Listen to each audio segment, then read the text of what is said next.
Okay, let's dive into this. Whenever you hear people talking about stress or panic in the stock market, there's one name that always comes up: the VIX. It's often called the market's fear gauge. But what is it actually measuring? We hear that nickname all the time, right? But what is the VIX, really? To get a real handle on it, we've got to go beyond the label. So let's find out what it's all about. And we'll start with the official definition. So the VIX stands for the CBO Volatility Index.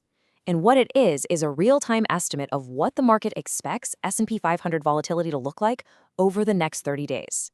And that's the key part right there. It's not about what the market has done. It's all about what the market thinks is gonna happen. This index has actually been around for a while. The SIBO first introduced it way back in 1993, but the modern version, the one we all use today, really came from a major upgrade in 2003. That's when SIBO and Goldman Sachs got together and tweaked the calculation into the form we know now, and it's been the standard ever since. All right, so let's push past that simple fear gauge nickname and really get to the heart of what the VIX actually is and, how it's even put together. Now, I love this slide because it makes the concept so much simpler. Here's a great way to think about it. The S&P 500, that tells you where prices are moving, up or down. The VIX, on the other hand, tells you whether the market thinks the next phase of that movement is going to be smooth and steady or wild and chaotic. And this quote just brilliantly illustrates why calling it just a fear gauge doesn't tell the whole story. At its heart, the VIX is a technical measure. It's nothing more and nothing less than a 30-day forward volatility quote that comes directly from the prices of options on the S&P 500. So how does that work exactly? Let's just walk through this because it's so important. So first, you have traders, investors, everybody buying and selling S&P 500 call and put options all day long. Second, the price they're willing to pay for those options already contains the market's collective guess about future volatility. Third, if traders think big price swings are coming, those options, which kind of act like insurance, they get more expensive. Fourth, as the price of that insurance goes up, what we call implied volatility also goes up. And finally, the VIX is simply what you get when you bundle up a whole basket of these option prices into a single neat number. So we know how it's calculated, but how do we actually use this number? Let's take a look at how to interpret the different VIX levels. I mean, what does it mean when it's sitting at 15 versus, say, 35? Let's start with a really common threshold. What's it signaling when the VIX is trading below 20? Well, this is generally seen as the market's calm zone. A VIX below 20 usually points to a market where investors are feeling pretty good about taking on risk. The overall sentiment is calm, there's not much fear of some kind of systemic panic, and people aren't willing to pay a lot for protection against sudden moves. Okay, so let's flip that on its head. What happens when the VIX starts to climb above 30? Well, now we're in a completely different world. A VIX reading above 30, that's a clear signal that the market has entered a high-stress, maybe even a semi-panic mode. Investors are getting nervous, they're shying away from risk, and they're actively looking for protection, which, of course, drives up those option prices we just talked about. This table here is a fantastic little cheat sheet.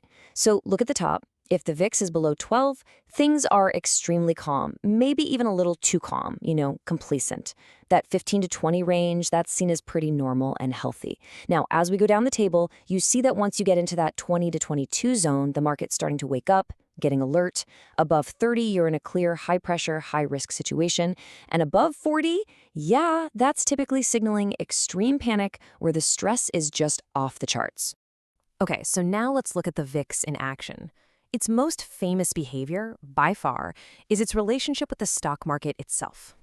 So the whole thing boils down to this classic inverse relationship. When the S&P 500 drops hard, investors get nervous. They rush out to buy protective put options, which are basically insurance policies that pay out if the market keeps falling. This sudden demand makes that insurance more expensive, which in turn pushes up implied volatility and sends the VIX soaring. That's exactly why they so often move in opposite directions. But here's the thing, using the VIX the right way means you have to understand its quirks and its limits. It is not a magic crystal ball, so let's cover what you really need to watch out for. This is probably the single most important misconception we need to clear up. When you see a low VIX, it does not mean that risk has just disappeared. All it means is that the market isn't charging a high price for protection at that particular moment. And why is that so dangerous? Because a low VIX can be a huge sign of complacency. When demand for hedging is light and everybody's feeling comfortable, the market is way more vulnerable to a sudden shock. Think about it. Fire insurance is always cheapest right before the fire actually starts. And history shows us that some of the lowest VIX readings on record have happened just before major market meltdowns. So, here are 3 key traits to just burn into your brain. First, it's mean reverting. It can spike like crazy, but it almost always comes back down toward its long-term average.